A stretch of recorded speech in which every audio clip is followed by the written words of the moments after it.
E Começou! aí, tá... Então vai, cumprimenta eles dessa vez. Oi, gente, estamos aqui então, né, conforme prometido, para fazer a nossa aula de um jeito mais ciborguesco, né, mais virtual aqui, usando essas tecnologias. A gente fala tanto de tecnologia. Então, a gente vai fazer hoje a nossa sexta aula, né, ou o nosso movimento 6, que chama A Poética Ciborgue. Quer dar um Então oizinho? vai. Quero. Então, saudações, ciborgues. Estamos aqui no Movimento 6, a Poética Ciborgue. E aí, como a gente falou no encontro passado, a gente vai se aprofundar um pouco nessa poética e nessa dança ciborguesca. Isso. A gente vai passar agora, né, compartilhar uma tela para vocês lerem uma fala da que para nós é muito importante da Dona Haraway, que é alguém com quem a gente está dialogando nesse curso, né? Quer ler, Edu? Vou ler. Então, gente, esse texto fala o seguinte: as máquinas do final do século XX tornaram completamente ambígua a diferença entre o natural e o artificial, entre a mente e o corpo, entre aquilo que se autocria e aquilo que é externamente criado, podendo-se dizer o mesmo de muitas outras distinções que se acostumavam aplicar aos organismos e às máquinas. As nossas máquinas são perturbadoramente vivas e nós mesmos assustadoramente inertes. Assim, meu mito do ciborgue significa fronteiras transgredidas, potentes fusões e perigosas possibilidades.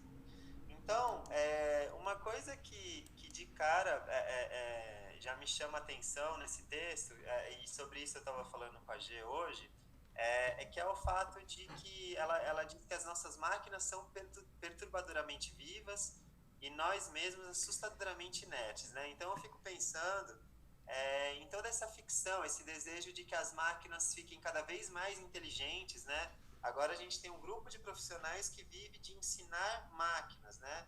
Então a ideia é que cada vez mais elas tenham autonomia, elas sejam capazes de tomar decisões, elas sejam capazes de agir. E aí, por outro lado, é como se a gente então quisesse cada vez mais ver essa vivacidade na máquina, mas ao mesmo tempo a gente vai ficando cada vez mais inerte, como a dona diz, ou almofadado, né, como a gente vem falando.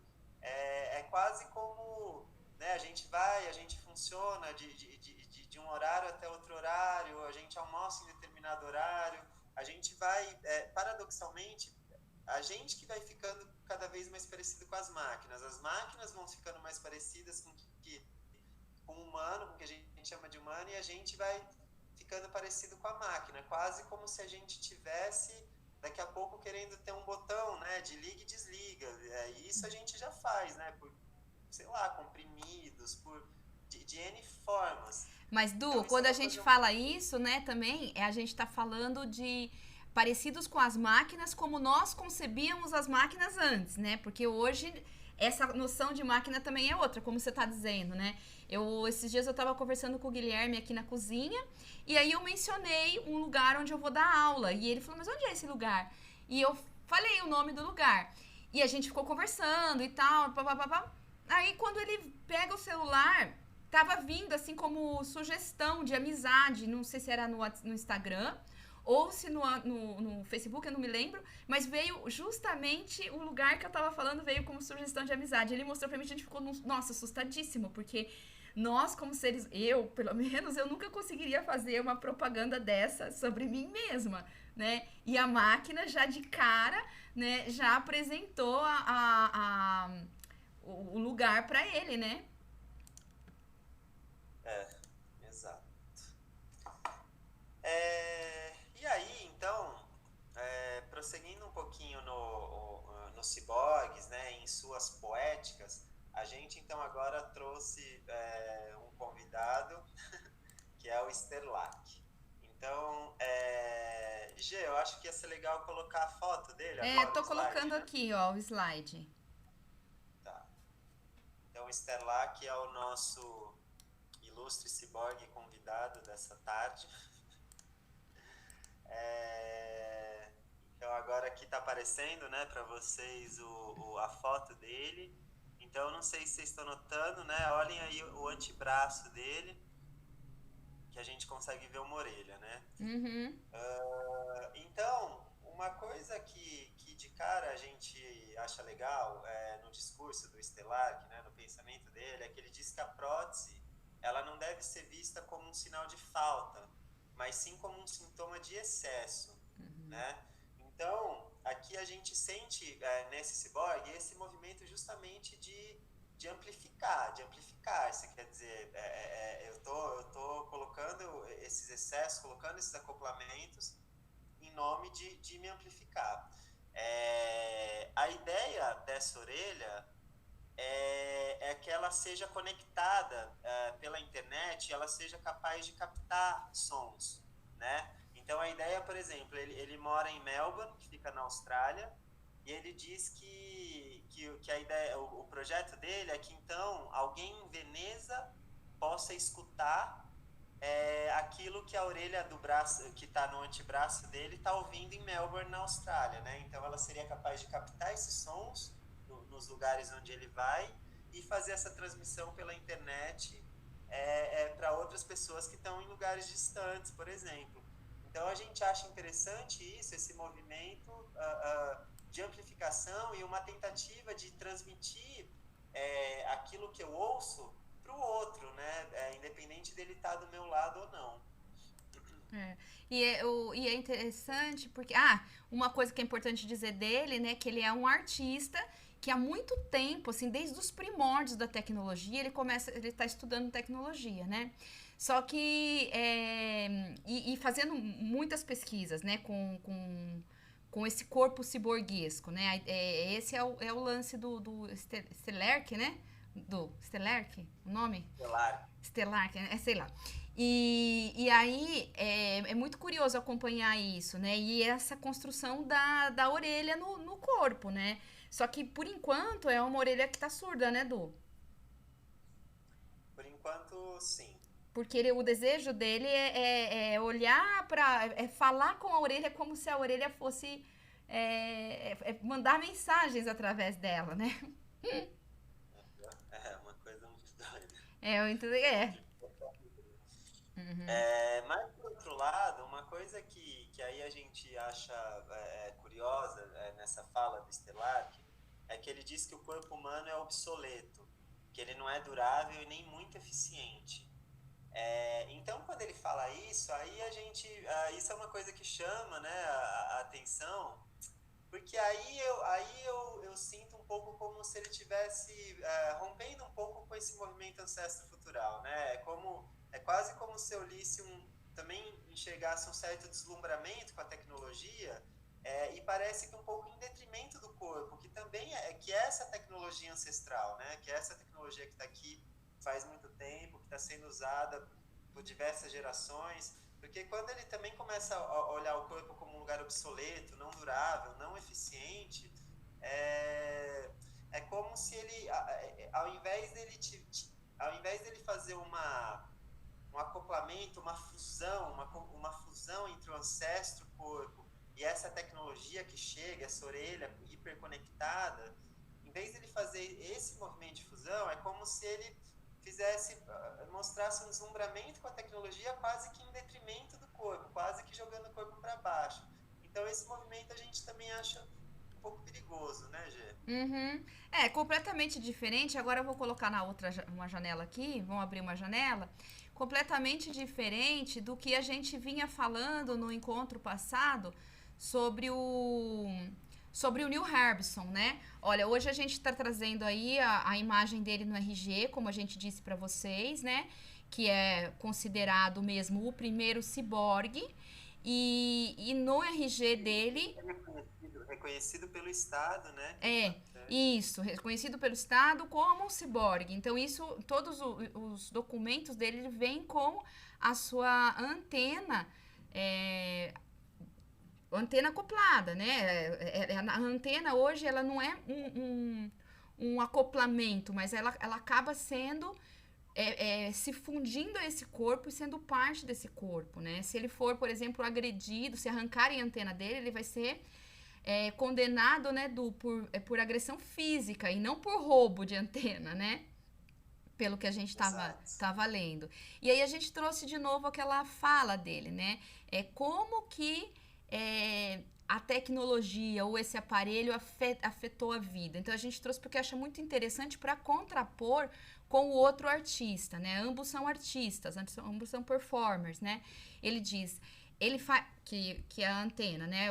A tecnologia, ele faz me sentir mais perto da natureza e de outras espécies de animais, porque eu percebo cores infravermelhas, ultravioletas, que somente insetos e outros animais conseguem interpretar. Ouvir através de condução óssea me faz mais próximo de baleias e golfinhos, porque eles também percebem o som dessa maneira. O fato de eu ter uma antena também me faz sentir mais próximo de insetos que têm antenas. Com essa tecnologia em meu corpo, não me sinto mais próximo de robôs, me sinto mais próximo dos animais. Acho que isso é muito interessante, né? A gente está vendo duas posturas completamente diferentes. Uma que parece uma apologia da tecnologia em detrimento do corpo, né? Como um corpo obsoleto, como o cara diz ali, o outro o Sterlach diz. E a gente está vendo um outro tipo de ciborgue, que é um ciborgue que a tecnologia ela vem para potencializar o que já é de sua natureza, né? E que o coloca ainda mais em contato com a natureza e com potencialidades que são de animais, né? E isso dá um alento, né, Du? Você não acha? Muito. Eu acho que é boa essa palavra, alento. E também aqui eu vejo com mais clareza esse movimento ancestro-futural, ou esse movimento exusíaco também, né? E pensando na Flávia, que está sempre falando de Exu. É, mas esse movimento exusíaco no sentido também de ir conectando realidades, de ir conectando realidades que parecem distintas, mas que na verdade não são. E no caso aqui, a gente está falando de antenas, de ciborgues, mas que, olha, estão com esse movimento se sentindo mais próximo do animal, se Uhum. sentindo mais próximo da natureza, né? Então a gente vê muita potência nesse tipo de conjugação de mundos, de costura de mundos, né? E menos um ou outro, um em detrimento do outro. É. E aí eu acho que a gente vai apresentar para vocês também uma outra ciborgue, uma descoberta do Eduardo, que é, inclusive, namorada do Neil Harbisson, né? Que é a Moon Ribas. A gente acha linda essa foto dela aqui, porque a Moon Ribas é uma performer também, e uma dançarina, né? E a gente acha maravilhoso a ideia que ela fala sobre a dança como manifestação de conexões ancestrais e sutis, né? Que ajuda a sair de si e dar a ver seus sentidos ao outro. Então vejam, ela é uma dançarina, então ela traz, né?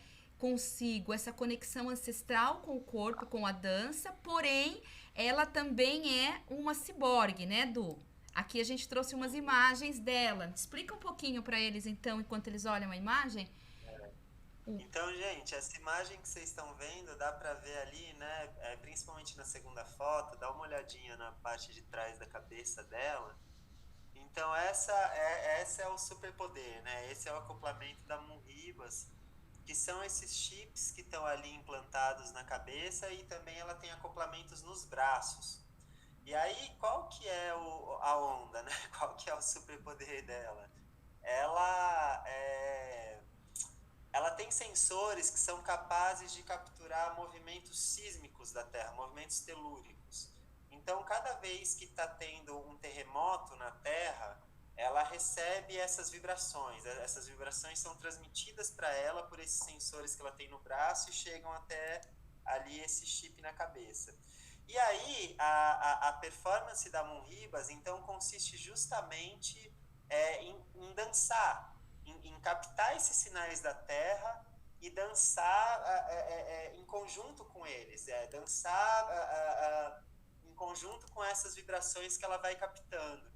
Então a gente acha muito lindo, é incrível, né?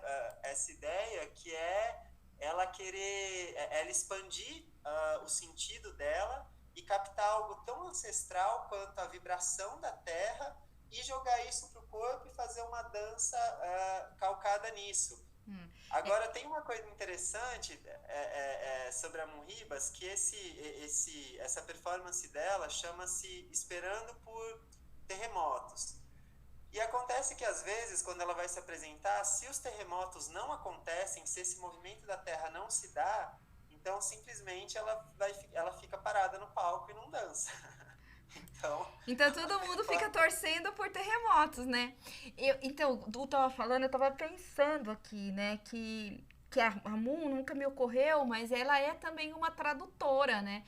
Porque ela tá traduzindo para uma linguagem, que é essa linguagem da Terra, né? Essa linguagem sem linguagem, né? E de abalos sísmicos, ela está traduzindo isso para o corpo, porque nós não somos, sem essa tecnologia, nós não somos capazes, né, de perceber esses estímulos, né? A gente percebe uma mudança no tempo, ou se der um grande terremoto que abale os pés, tudo bem, mas essas pequenas vibrações não somos capazes de entrar em contato com elas, né? De senti-las mesmo, né? E aí a gente tem a possibilidade de ela de transformar esses abalos sísmicos numa dança e dar-se a ver, como ela disse, é uma coisa linda, né? A gente colocou os links, né, para eles depois darem uma olhadinha. Depois a gente vai passar, vou compartilhar aqui. A gente vai passar para vocês 2 links, que esse primeiro, que é um... O primeiro link é a performance do Sterlach, né? Ele faz uma performance que ele usa um exoesqueleto, meio aracnídeo, assim, então vocês vão ver. E a segunda performance é a da Muhibas, que é essa, né? Que se chama Esperando por Terremotos. Eu acho lindo esse nome, inclusive. E eu também, agora que a gente estava conversando, eu me lembrei que lá em Otim tem uma instalação que o artista, ele foi feito um buraco, foi cavado um buraco muito fundo para dentro da terra, e o artista colocou diversos microfones. Então, você vai nessa sala, que é como uma cúpula, assim, então você vai lá, aí você se deita, e ali você fica um tempo tentando sentir e ouvir essas vibrações amplificadas, né, por esse monte de microfone, essa tecnologia, enfim, todo esse aparato, esse acoplamento que o artista leva. Então é uma experiência bem incrível, eu lembro que eu gostei muito. Eu não chegava a ouvir ruídos ou algo muito assim, mas havia uma amplificação, né? Porque, como você falou, por mais que a gente ache que não perceba, mas num plano muito sutil, eu tenho certeza que o nosso corpo tá recebendo e percebendo tudo isso, né? Todos esses movimentos telúricos. Então, então eu vejo esses ciborgues amplificando esse sentido, potencializando se tornando mais sensíveis no sentido. Eu acho que é isso que você falou. Eu vou ficar com essa última frase que eu acho bacana, que é isso. Que ganho eu tenho em ser ciborgue, né? Eu tenho um ganho quando eu como um humano, mas um humano ciborgue, quando eu tenho os meus sentidos potencializados e não adormecidos, né? Como a gente faz, o uso que a gente faz hoje da tecnologia, né? Não esse uso artístico, né, desses artistas que a gente está trazendo aqui, que são sensíveis e que estão trabalhando, mas o nosso uso era um uso que nos despotencializava, né? A gente se sentia mais paralisado, mais apático. A tecnologia que todo mundo usa, WhatsApp, Facebook, essas redes sociais, onde a gente fica lá meio que nem um robô, assim, só passando, só olhando e não sentindo, né? Ficando até, inclusive, indiferente, né? Indiferente. Na frente de uma televisão, você fica indiferente aos acontecimentos, né? E não é isso. A tecnologia, ela tem que vir, na verdade, para nos intensificar, para ajudar nesse campo de intensidades que é o corpo, né? Acho que vamos passar então agora o que eu acho legal a gente dividir também com vocês, que eles fizeram aqui criaram, o Neil e a Moon criaram uma declaração de direitos dos ciborgues. É muito legal, porque lembra muito, né, os nossos direitos humanos, né, Du? É, E aí eles criaram os é direitos muito dos legal. ciborgues. Que eles vão para essa postura também sociopolítica, né, de também precisar fazer uma declaração de direitos dos ciborgues, né, porque num sentido é quase também como se eles formassem algum tipo de minoria, né, quer dizer, existe uma luta, por exemplo, para então essa antena ser vista e percebida como um órgão, É, né? A então, gente acha interessante e tem uns pontos interessantes, né? Você quer ler alguns pontos aí, É, Gê? vou ler. Até porque, né, olha, vamos ler aqui rapidamente, né? Direito a projetar-se, a desenhar-se a si próprio, a ser dono desses novos órgãos e sentidos, mas também a proteção, né, sobre quem se é e quem pode aceder ao corpo do ciborgue, porque o ciborgue está ligado à tecnologia, ele é a tecnologia, está ligado à internet, então é um corpo que pode ser hackeado, então precisa de um outro tipo de proteção, que não a proteção do puramente humano, se é que existe um puramente humano hoje, mas também direito de um novo órgão ser considerado parte do corpo e não propriedade, que era o que a gente estava falando com relação a se alguém rouba a antena do Neo. Né? Ninguém vai acusar essa pessoa por roubo de antena, mas tem que acusar como agressão física, porque ele é aquela antena é ele, é como se roubasse uma mão, como se roubasse um pé da pessoa, né? E, É uma espécie de mutilação, né? exato, e igualdade com outros seres humanos, né? Devemos ter os mesmos direitos, benefícios e responsabilidades que todas as pessoas. É. E aí eu acho interessante que ele fala então, né, que não são as empresas que são detentoras dos órgãos, isso eu acho muito importante também, mas as pessoas que têm o órgão implementado, né? Então também existe um movimento nesse sentido, que ia ser muito esquisito, né? Eu ter um órgão em mim, uma antena que eu considero um órgão, mas na verdade o detentor, o dono dessa antena é a empresa que fez o desenho e fabricou. Aí a gente seria a transformação do humano e do nosso corpo numa mercadoria, mas assim, no no nível. Ó, a chocolate até se revoltou. Já estirei pro nível extra hard, assim. É, aham. Não que isso não tenha sido feito, mas enfim. Mas vamos lá, desculpa. Tá. E aí, né, e tudo isso, né, que a gente está falando, né? Como é que a gente consegue, então, conectar esses... Por que que a gente trouxe esses ciborgues, né? A gente trouxe dois ciborgues bastante diferentes, como a gente vai apontar agora.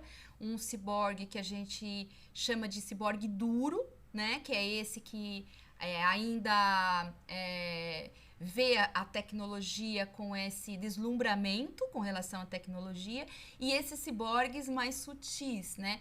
Que conseguem entender a força da ancestralidade, a força. Não nega um em favor do outro, né? Acho que a gente também aqui pode compartilhar aquela tela, né, onde fica mais claro essas ligações que a gente está fazendo, que é para conseguirmos juntos pensar aqui o que a gente vem chamando de poética ciborgue, né? A poética É, ciborgue é, é... porque aí agora também a gente faz essa ancoragem, né, de tudo isso, esses imaginários, tudo isso que a gente está falando com o texto, né? Então fala, gente, você ia falar da poética ciborgue? o que está escrito aqui nesse texto, nesse slide que a gente preparou, né? A poética ciborgue, ela tá ligada sempre à subversão da funcionalidade, né? Então a gente trouxe aqui uma fala ainda do Sterlach, né, Du? Eu sempre erro. Isso. Tá. Ele fala assim, ó, o implante do órgão, nesse caso, uma prótese feita de cartilagem humana, causou reações de cirurgiões que questionaram a realização da operação, já que ela não tinha necessidade clínica. Então, vejam, né? Quando você vai fazer uma operação, né, como essa, você está subvertendo, ela não tem uma função, né? Ela é justamente, no caso do Sterlac, aquilo que ele disse, um excesso. E por ser um excesso, ela vai trazer essas questões políticas, como eu achei interessante, né? Que eu vou cancelar um pouquinho esse compartilhamento. Eu achei interessante o que o Du estava falando, né? Porque o ciborgue é um corpo político. Então a gente está tendo que repensar tudo a partir dele. E a questão da funcionalidade, ela vai esbarrar em vários lugares, em várias instituições, especialmente nas instituições médicas, que vão fazer essas transformações, essas mudanças. Mas como o Du já vinha trazendo também no encontro passado, quando ele trouxe lá nos primórdios das primeiras cirurgias de transexualidade, também já esbarrava nisso, né? Por que fazer, e se isso era necessário, se isso era funcional e tal. Então, tudo tá trazendo para pensar isso. Mas isso não deixa de estar muito próximo do que a gente vem falando sobre o corpo sem órgãos, né? Que é a intensidade total do corpo, não exclusiva, funções não exclusivas de um único órgão, mas funções que se compartilham por todos os demais, né? É isso, né, Du? Um pouco isso, né? Vou voltar lá. A gente vê essa afinidade, né? Então, com essas transferências, né? Porque, por exemplo, tem uma transferência funcional também. O Sterlac, ele está, de certo modo, transformando a orelha como um lugar de fala. Porque, quer dizer, se ele fala alguma coisa, se ele ouve um som, ela transmite para uma outra pessoa que não precisa nem estar perto dele. Então, tem essa transferência do que é funcional, e a gente vê uma afinidade grande com a ideia, o conceito do corpo sem órgãos que a gente conversou, acho que uns 2 encontros atrás, né? Sim. Então, e a gente acha muito interessante esse movimento. Uhum. E aí a gente vai falar um pouquinho, então, de olhar para o que a gente está chamando de ciborgue duro, que teria mais a ver com Sterlac, com o que a gente está chamando de ciborgue sutil, né? Que tem a ver, então, com o Neo e com a Moon. O Sterlac, o ciborgue duro, vocês vão ver um pouco melhor quando vocês olharem o link e verem o vídeo da performance dele. Mas eu lembro que é uma performance que a G sempre me falou, sempre achou ela um pouco dura, um pouco involuntária, né? Vocês vão ver, tem um exoesqueleto lá que ele usa, que parece uma aranha, mas muitas vezes parece que ele está ali e esse esqueleto, essa tecnologia que está comandando, que está ali controlando os movimentos, controlando o que acontece, né? A gente tem a impressão que seria a tecnologia estaria no controle. E aí, se a gente ancorar isso nos textos, né? Porque o texto, se a gente retomar aquela ideia que uma aluna nossa trouxe pra gente, né? A Lina Lopes. A Lina Lopes, que inclusive é uma ciborgue, né? Ela tem um chip implantado no corpo. É uma menina que trabalha com tecnologias, é uma artista da tecnologia. Procurem conhecer também. Ela tem umas coisas incríveis nos sites dela. E foi muito legal ter ela com a gente, porque ela também ajudou muito na construção dessa problemática, né, Du? Ajudou muito. E só lembrando que ela é uma ciborgue que, inclusive, tem o famoso instrumento de piroca, né? Que eu falei pra vocês no outro encontro. Eu não sei se vocês acreditaram ou não, mas sim. E é uma coisa louca, é um instrumento totalmente autoral no sentido de que ela é a única pessoa capaz de tocá-lo, né? Porque ele é acionado por esses chips que ela leva nas mãos. Pelo menos assim era, né? Eu não sei o quanto que ela já também não foi evoluiu, né? Se renovando. Ela é uma artista, enfim, isso já tem, eu acho que uns 2 ou 3 anos, já tem uns 2 anos. Mas, gente, então retomando aqui, quando a gente pensa então nessa involuntariedade na performance do Sterlac, essa tecnologia no controle, então o que seria isso pensando agora no texto, né? O texto, ele é uma tecnologia, porque como um conceito que a Lina trouxe para a gente, é pensar a tecnologia como um conhecimento aplicado, né? Então, o texto, o livro, eles são tecnologias, eles são conhecimentos aplicados. E aí, o que seria, então, um texto involuntário, ou um texto duro, ou um texto onde a tecnologia domina aquele texto? Seria esse texto que ele acaba ficando refém de repetir estruturas, de repetir discursos. São textos onde a contaminação autoral ela fica muito diluída. A gente tem a sobreposição dessa tecnologia texto, dessa tecnologia livro, quase que em detrimento da voz autoral.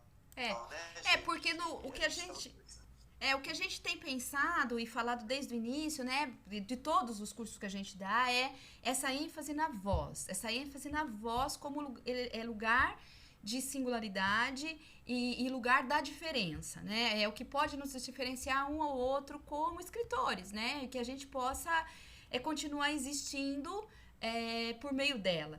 Quando a gente pensa assim em um texto, né, que a gente está pensando esse corpus, né? Porque se a gente está falando de corpo do ciborgue e a gente está falando de corpos como texto, então corpos ciborgues também, a gente está pensando que seriam esses ciborgues duros? São textos que usam essa tecnologia mais dura, essa estrutura, muito presos à estrutura, né? Porque se tecnologia é conhecimento aplicado, na configuração de textos a gente tem toda uma estrutura que ela foi criada a partir de conhecimentos e a partir de repetição. Então a gente tem, do mesmo jeito que a gente tem uma estrutura para uma ata, a gente tem uma estrutura para uma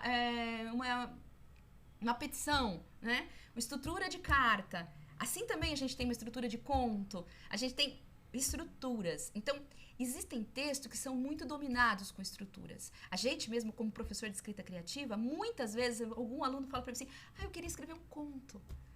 Escrever um poema. Mas peraí, como assim você quer escrever um poema? Né? Então é como se existisse uma estrutura a priori e a pessoa queria ir ali e aplicar aquela estrutura numa voz ou numa certa inspiração, ou num certo desejo de.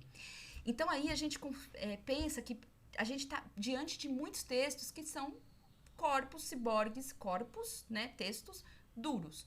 Quando que a gente consegue, então, um corpo sutil? Quando a voz ela não se rende à estrutura. Ao contrário, ela atravessa, ela se funde à estrutura e elas criam um amálgama. Então, aí a gente vai falar, textos transgressores, tem várias maneiras de falar. Mas quando eu não preciso me render a uma estrutura pronta, mas ela, junto com a minha voz, criam outra coisa, uma coisa única, mas uma coisa mais intensa.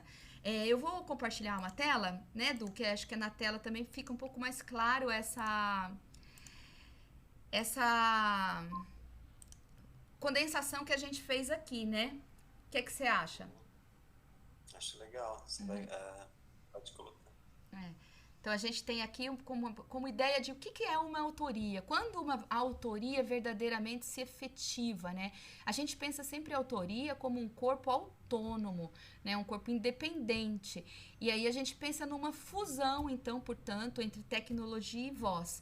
Entre estrutura, entre corpo rígido, né? Uma estrutura rígida, mas na qual se funde uma voz que é toda única e que faz com que esse seja um corpo híbrido de intensidades. E esse corpo híbrido, então, é justamente esse que ele não é que ele quer ser autônomo no sentido de negar todo o resto, todas as contaminações, todos os outros discursos, enfim, mas um corpo híbrido no sentido que ele dá conta de fazer acoplamentos, que ele dá conta de dançar com essas tecnologias, com esses outros corpos que chegam e se aproximam, né? Sempre que a gente fala do ciborgue duro, eu lembro enfim, dessas pessoas que a gente vai encontrando nos encontros, né? Os casos super clássicos, que é tipo, alguém que está fazendo mestrado, doutorado e entra numa crise porque não consegue mais escrever, quer dizer, essa dureza de ter que o tempo inteiro usar a fala do outro, usar a tecnologia, usar esses outros textos e a voz autoral vai ali cada vez mais sumindo, cada vez mais ficando Refém. apagada, né? É, Eu e mesmo, refém de uma estrutura, inclusive, né? Porque você, quando você tá muito submetido a uma estrutura, você fica refém dela, né? Por exemplo, quantos participantes, quantos parceiros que foram passando pelos nossos cursos e que vinham do direito, mas acabavam vindo com um corpo totalmente endurecido, né? Aquelas linguagens, aquela erudição, aqueles textos que eram presos a uma fórmula, né? Nossa, pessoas que fazem direito, né, é difícil, né, lidar com isso, né? E a gente eu pode que falar porque diga, você né? é do direito.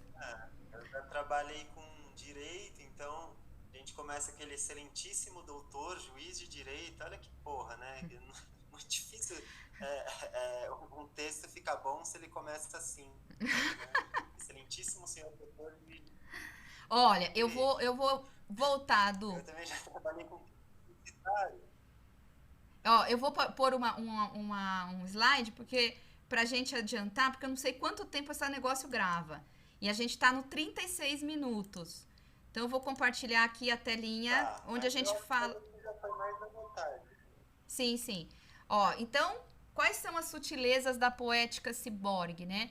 Especialmente o poder de conectividade, que é algo que a gente está falando. Peraí, Gê, eu acho que faltou só uma última amarração, É, que aí então, assim, o Ciborgue Sutis, né, que a gente está relacionando com esses outros artistas, que são Rebson, o Neil e a Moon, é, eles então dão conta de fazer essa amálgama, né, de fazer esse processo de fazer acoplamentos, e o que a gente acha interessante, essa fala, é, que eles fazem, que é que eles acreditam então que aumentar os nossos sentidos entender o mundo será consequentemente um processo natural. Então esse ciborgue sutil, veja só, ele não fica preso na tecnologia ou no acoplamento, mas ele faz isso para poder entender um pouco melhor o mundo, para poder se sensibilizar um pouco mais e para poder se aproximar um pouco mais da natureza, né?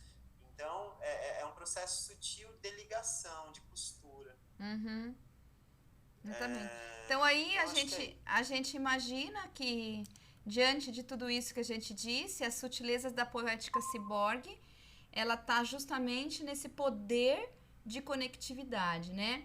Mas um poder de conectividade por quê? Porque ela vai construindo, a poética ciborgue é aquela que consegue construir uma gramática do corpo ancestro-futural, que é o que a gente está falando desde os nossos primeiros encontros, né? E como, né? Através de acoplamentos e potências e de tambores e placas de áudio. Então, para a gente poder unir, né, os, o que a gente vem trazendo desde os primeiros encontros, quando a gente trabalhava com essas expansões pela ancestralidade e os aspectos xamanistas da contemporaneidade, com a questão da tecnologia, né? Du, você acha que eu passo então os slides seguintes, né? Eu acho que sim. Eu só queria antes fazer então essa fala, que então a gente pensa que essa voz autoral, que essa potência em nós como autores híbridos, como criadores de textos híbridos, ela está muito associada então a essa capacidade também de unir mundos, né? Estamos entre voodoos e ciborgues, né? Não estamos, ou seja, não negamos voodoos e não negamos ciborgues. A tecnologia está aqui e estará lá, mas o ancestro também. E aí a gente então vai passar esses slides. Você quer colocar o slide? Vou colocar que a gente para poder mostrar essa conexão, né? A gente traz primeiro aqui o slide do Neil, né?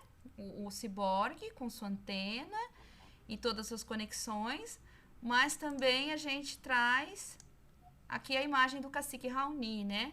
Que pra gente, é como a gente trouxe na aula passada, traz as suas próprias tecnologias, os seus extensores, o seu cocar de penas com o qual ele se conecta com a natureza, também com os animais, o seu cachimbo, a sua fumaça, né?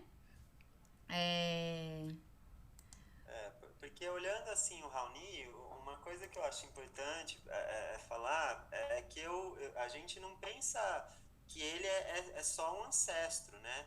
A gente olha para ele e vê o ciborgue Raoni, só que se valendo de outro imaginário. Esse não está se valendo do imaginário dominante, que a gente percebe mais no Neo, que é algo mais claramente, entre aspas, tecnológico, que são antenas, que são chips da Moon, né? O Raoni, ele não está parado no ancestro, ele é um ciborgue, ele está ali se valendo de fumaça, de plantas de poder, de alta tecnologia da floresta, ele está se valendo de um cocar para fazer captações, ele está se comunicando com outros mundos, que são inclusive espíritos da floresta. Então ele é um ciborgue, só que se valendo de um outro imaginário. Ele tem mas sem deixar de ser um ciborgue, sem deixar de ser um corpo amplificado, e acoplado e se valendo de alta tecnologia. Ele tem um acoplamento, né, na boca que também amplia a voz dele, porque esse acoplamento coloca ele num outro lugar dentro da tribo que faz com que a sua voz se expanda, né? Uma voz de autoridade. Então são várias representações desse corpo, são vários acoplamentos nesse corpo que coloca ele num lugar diferenciado.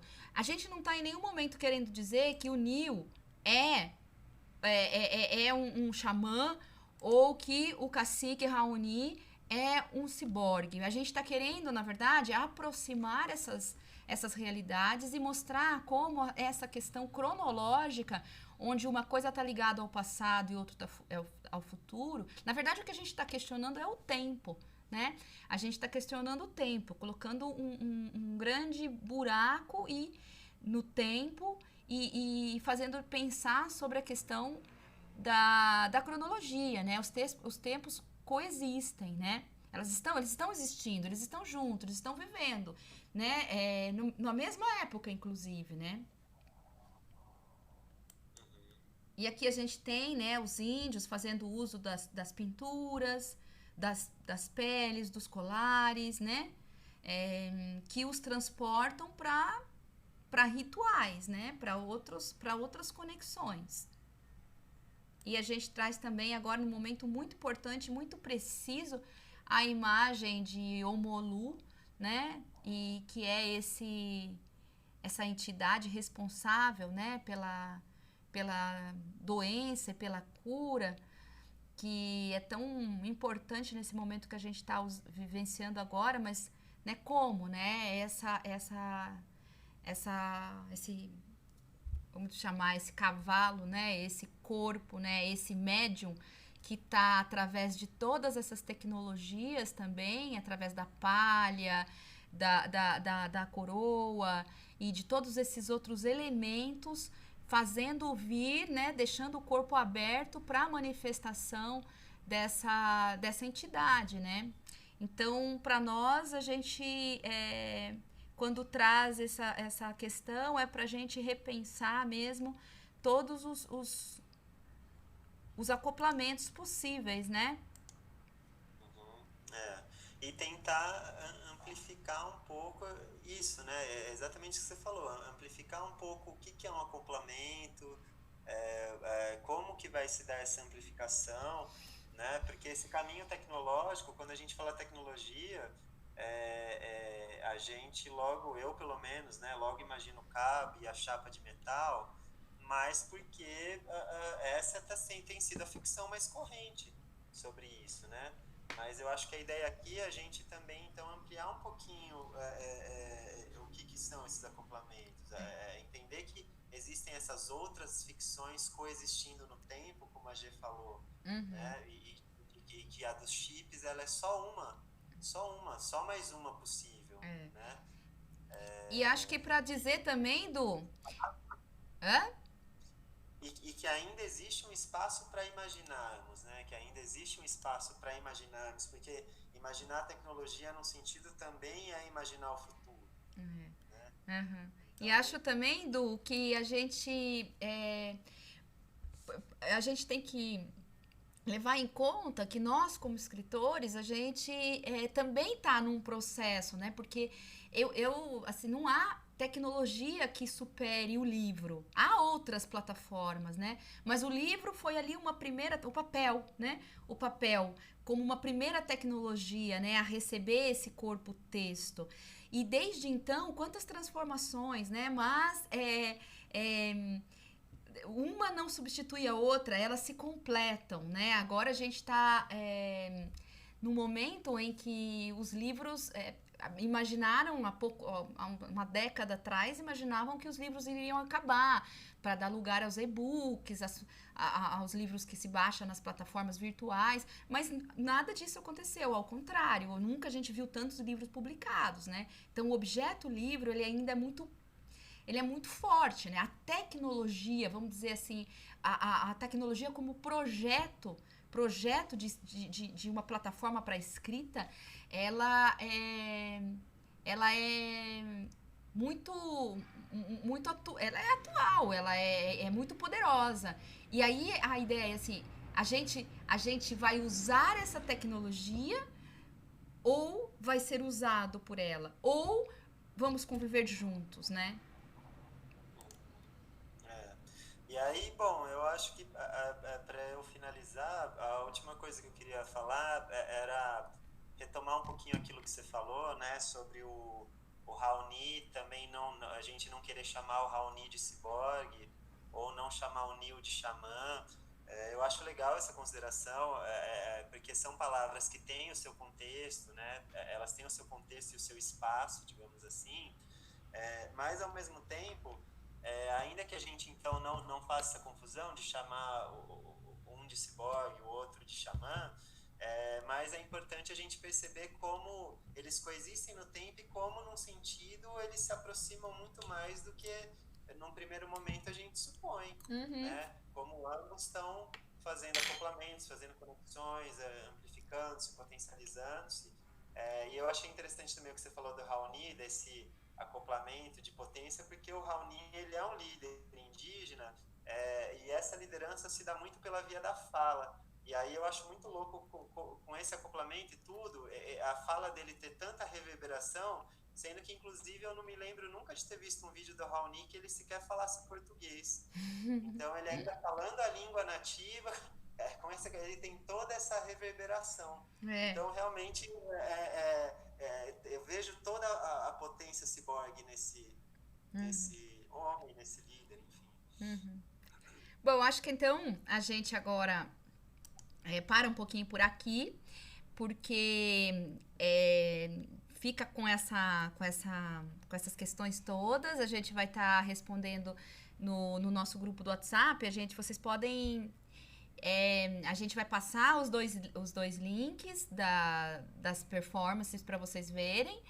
E a gente vai ficar respondendo e conversando, dialogando sobre essa parte mais teórica do nosso encontro. E depois a gente vai passar para vocês um exercício imersivo para o próximo texto. Tá bom? Du, manda um beijo para todo mundo. Então é isso, ciborgues, um beijo.